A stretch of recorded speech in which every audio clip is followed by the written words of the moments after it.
Oh, so you say something? I was just about to ask. Yeah. So how this system really works? Well, basically, the sprinkles are set on top, right? The worms need water. The worms getting watered and they're getting food from the manure. In this case, the earthworms prefer more manure than veggie scraps, so both needs the manure, and you gotta maintain it at about 75% humidity. So when the water runs through, the water drains through these bins, and it drains into the pipes, and then goes into the sub tank. So all that nutrient-rich, nitrogen-rich enzymes and waste, worm waste, is becoming a really good fertilizer.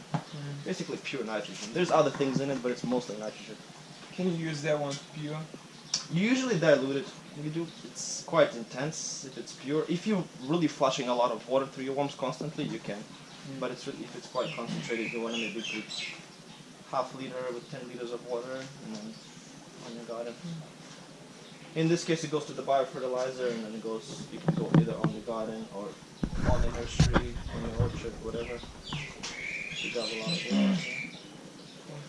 Hey guys, welcome to Tamachat. My name's Alex. I'm volunteering here. Been here for about a month or so, and we're currently at the nursery, just looking at some things that we have here. And one of my good friends here inquired to know about EM, so I'll explain him about EM, which is I have a root here in the bucket. It's basically like making a ferment, and it's got a bit of a winey smell because it does have sugar and fruit. And essentially what it is basically it's a natural combination of anaerobic bacteria, which I create in this bucket. So I will put sweet ripe fruit in there. You could put papaya, you can put watermelon, you can put any kind of sweet ripe fruit which kind of gets them going, gets the microorganisms to be born. And then I'll put molasses in there so they have some food, so they have some stuff to eat. Later on, when they're already there, you can put other stuff, things like poisons and biofertilizer, you can put veggie scraps and anything. So those microorganisms will consume whatever you put in there, whatever organic matter you put. But in this case, it's simple and concentrated and easy to manage, and it's on a small scale. But this is so concentrated that I can dilute this with water, and I can introduce this to my compost. I can introduce this to my septic tank, if I have a big septic tank. And there's not much living organisms who I would be there to eat the manure. I can introduce them there and then have them multiply because they have all that food.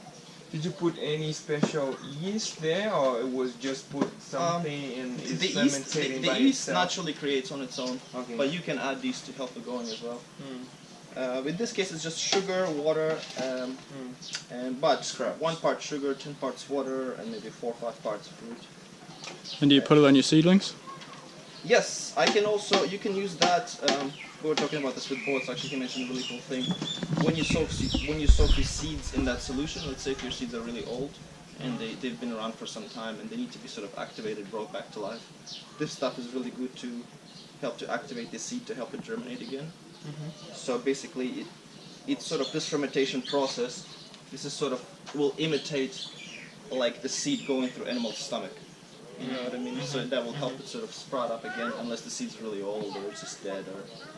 But with most of my seeds, I mean stuff that I plant, I mean stuff that I soak in, I mean 80% of it grows, and the other 20 maybe gets eaten by the chicken and gets whatever.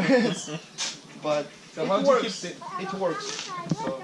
And how do you keep the seeds going there and then you can use without just losing them? You use a... Yeah, basically okay. I'll drain a little bit Okay. in like a little in the container, and then just because this is really strong, so I'll mix it with 5 parts water, and then I'll keep them there overnight, and then I'll strain them again, and I'll just use the seeds and pack them in compost.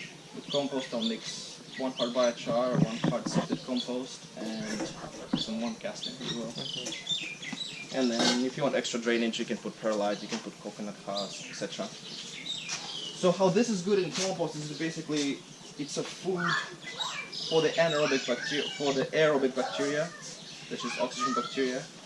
It's just extra food for them to eat. So it's basically the dead bodies of anaerobic bacteria, which they die when they go into aerobic environment. It's their waste and it's the sugar. So that really helps to speed up the compost when you're introducing that, you know, because they have all that food and they have all the And what is it that creates an anaerobic environment or an aerobic environment? Aerobic is with oxygen, anaerobic is without oxygen. So if they're submerged in the water, they're anaerobic, right? Because they have no access to oxygen. Maybe only like the top layer you will have maybe some anaerobic that's being there, but I keep always stirring it, and it's mostly anaerobic rich anaerobic organisms, which eat different things than aerobic does.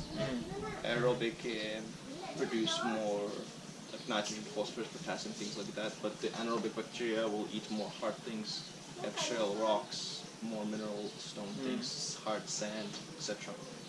So that's why you can introduce this to many other things and then have really intense, like mineral-rich fertilizer. So you put rocks in your biofert Sorry?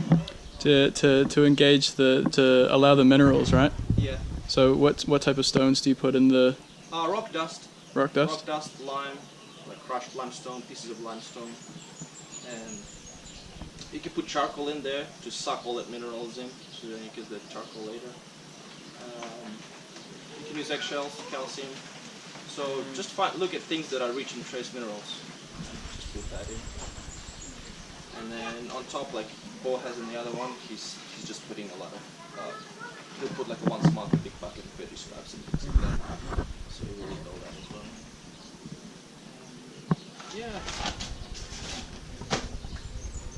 So it works. So I just do what works.